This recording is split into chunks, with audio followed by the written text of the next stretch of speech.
na ye hwede ye CEO for Free Zones mo ba ne discuss it.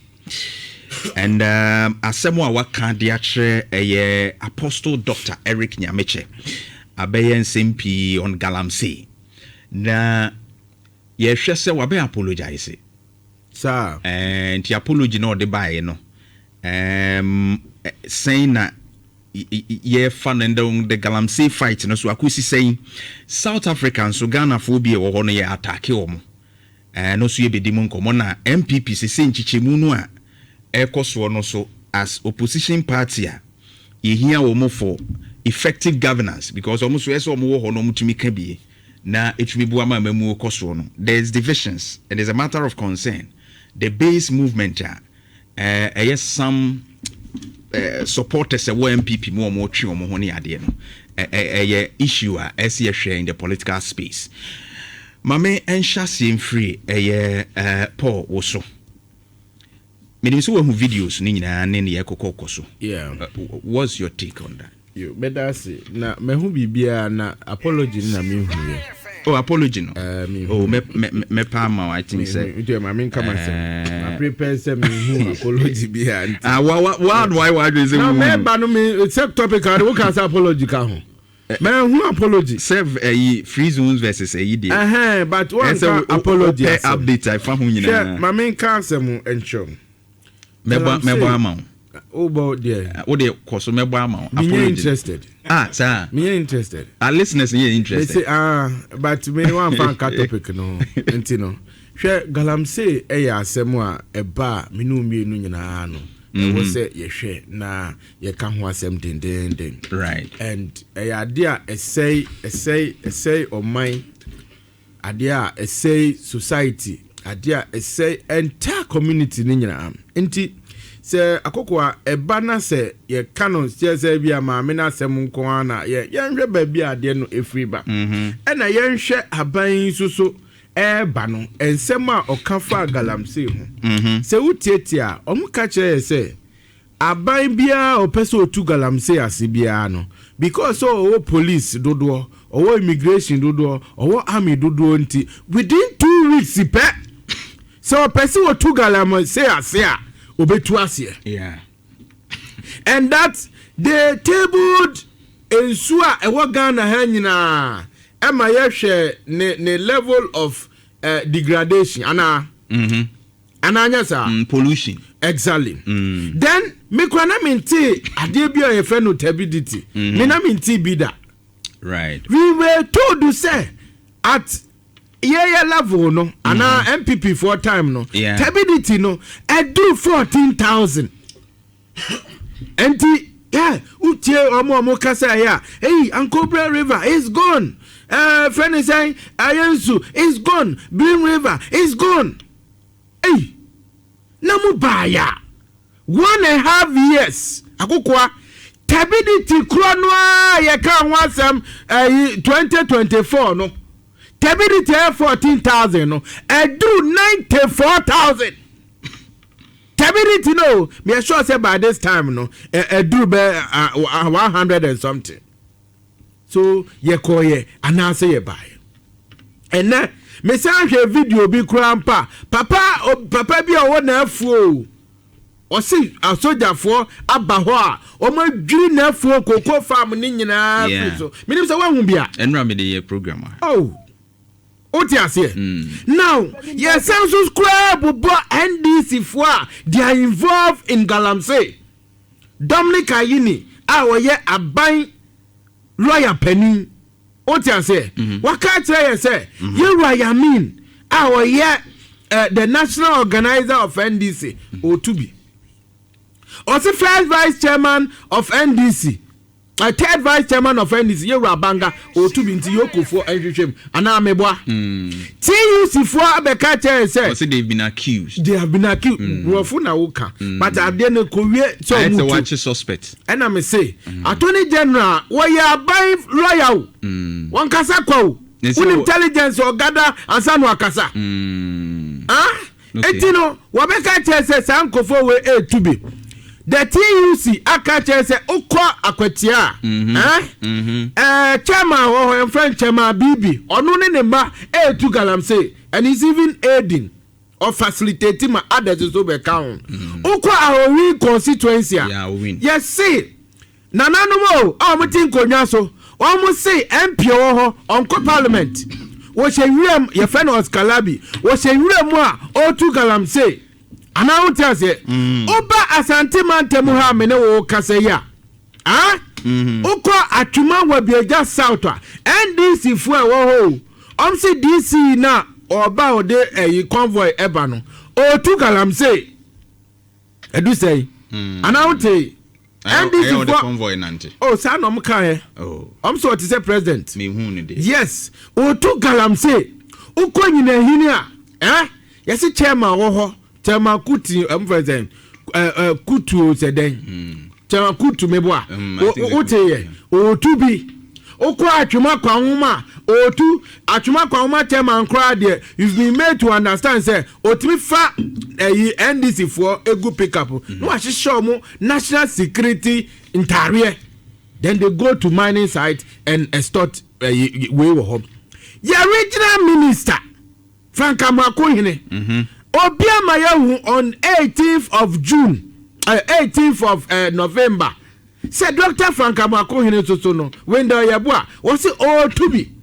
Jami Krama Dr. Frank Amakohene, and Hokrasa and NSA.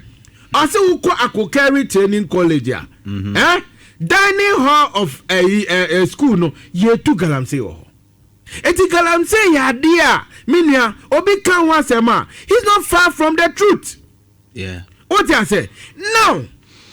I for pathologist for na. For kra na nka pathologist for be ka say onipa kra wu ne papa na. Say ne sign na the name mercury no. I say nipa no other organs na. He is so serious. Asa na gynecologist for say ene ya wa akola ne hwiri edu na no miensa na ni edu etese ensem a yetete no enya ade a eboa yen.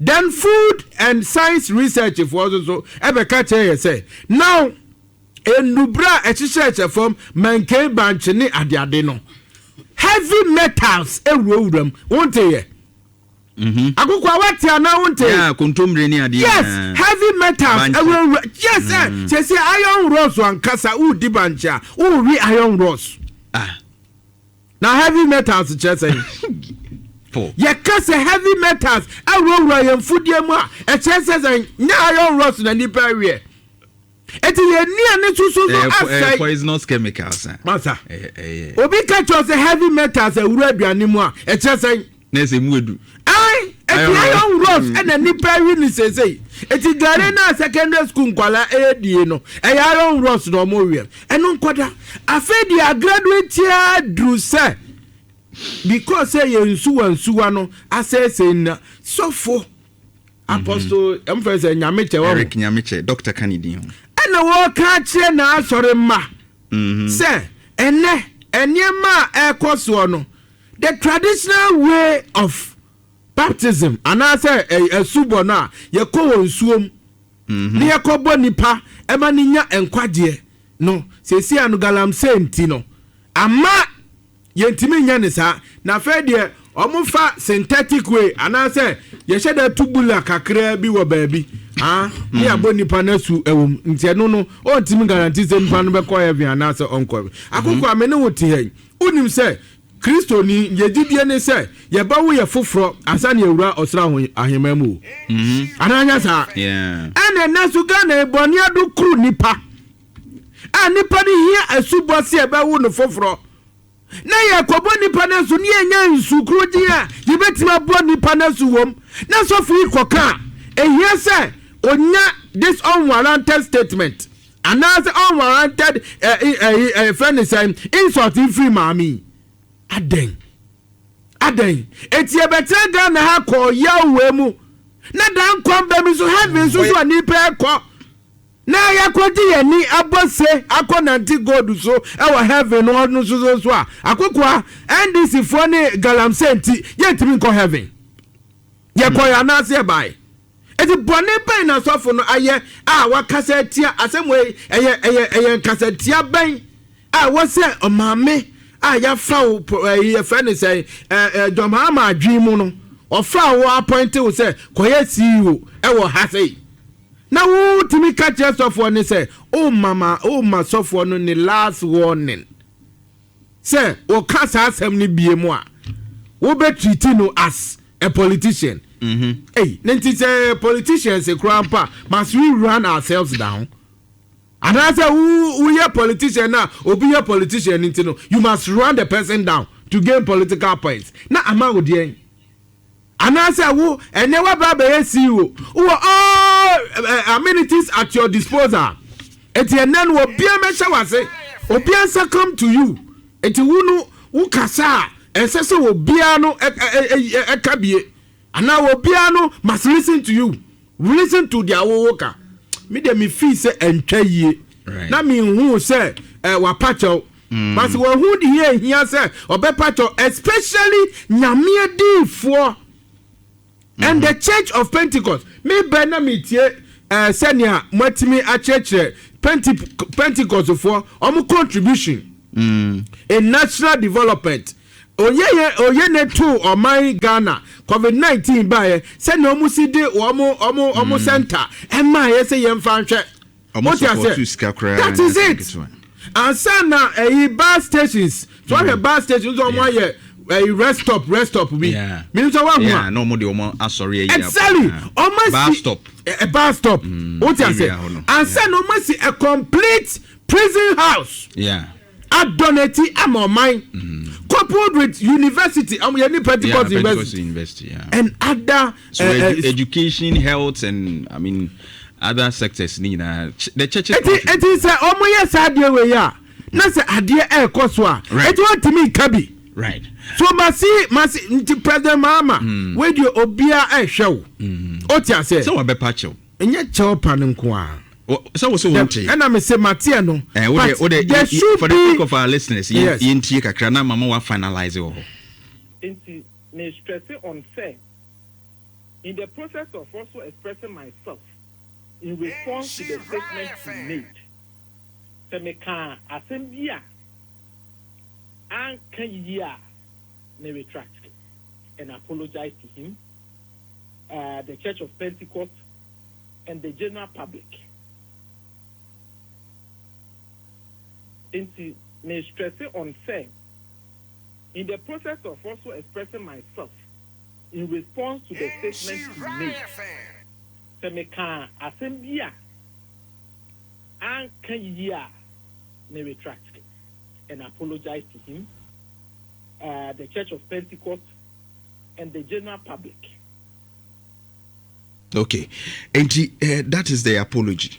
Where the engine to apology we ye wa kwan ye fa so a ye pachew especially chere nyamedi fo a yasra ne ngo a Pentecost fo ayi nu oh okay and I want to dey ye ka no ye say touch not my anointed and do my prophet no harm what nyamedi fo touch no do no harm a u say ye ka no utiwa uma one akese against the woman no against the man no say ne ye pacho ye ma me ewuzi o ye me yonko prekope ba me sewo ase bomoden amanfo obi send me message say omo pese omo na onya adwen omo pese omo sa etie ni biem because the wo kan omo nhye da hu no nti ya no identify amaye in the process of also expressing myself in response to the statement he made, se me kan asembia an kan yia me retract and apologize to him the Church of Pentecost and the general public. I will say asem we your kind. Would you could see video now or they can or say on Jin this nyame anwosra woni so se nyame ngosra e woni so a enkon ka de okan no tinko nsa nka sa ansem bia oh mehu se nyame ngosra woni so e woni so na nyame ngosra ni ni so anka Pentecost for yi se ondi o manim unim process o mo fam o Roman for eyi o mo pope awun se jise nwu sie pie free baby Pentecost for unim paya or bo. Pentecost fire is so asana ye candy near termine. Brother Base. Now it's me basa no. Me feel say enye papa. Me mame. Koto sremu. Yen ye. Se pedebi krana se obeko Pentecost church wo. Na wako sawo mu. Na wako ni naso aya. I agree with you. Ebebwa. Publicly lo beja tumu. No asofo no kwhye dem a. Enyema omo beye no. Minua empire no. Minua Yamia di for the informundia. Me Mary, me go to slow say, Copacho, because at this one, something where is unacceptable. Yeah. What I say, way, what TV soon you try video now can way ye bow radios, young wedding, and you dimina. I would they can't say, the Cotra TV needs to be, and I said, sorry, na coach say, indeed, one Nankupon was say, Obi obey your bonibiano, or your mobro for say. What the better no. So who know now Pachawa. Now me ye mobro for so the better. On show and no asane. All right. Me did base no it was me the master munina. I don't know you community. What you say? Master munina ye tetiawa. Eya adisrede I don't know. And I made ma me nuanuma omudi the base ni the base team ni nyina enim say ebriya ye womwe. One who say opposition there the only thing you have is unity. Right. Kabomu. Eti bibi biara kokora ebeti yentem. Yeah. Adie biara ebema nipa asanya free ye chide ye hia say. When the the base. Minim but me hu se me nua jako edi mubi. What you say? Me na ye adwuma bebre 2024 campaign. Me na ye adwuma. Jako is a very nice man. He has the parties at heart. The interest at heart. She say create you were the base movement Ghana first. And then the base movement nankasa. Yeah, can base ni nyina boom. What I say? Whether 1 and 2, part 1 and 2 nyina, ye kan mu nyina boom asre wo mo say ye pa mo cho. Ya odie any ade ne we ni nyina no. Let us put it aside. Unim Dr. Now, George Oti Boate. Oh yes. Unim no. Yes. On the started the BC. Yes. So say was started. Matthias. Na other na MPP mo ntu ho na mo say bia mo ne bekasa say be ya maybe to tune down nanka Andrew say benya even the base movement part 2 ni ho awan. One say after ye flag bearer yenche you 31st of January about 3 months in right. Which I say a series of process and ye go through.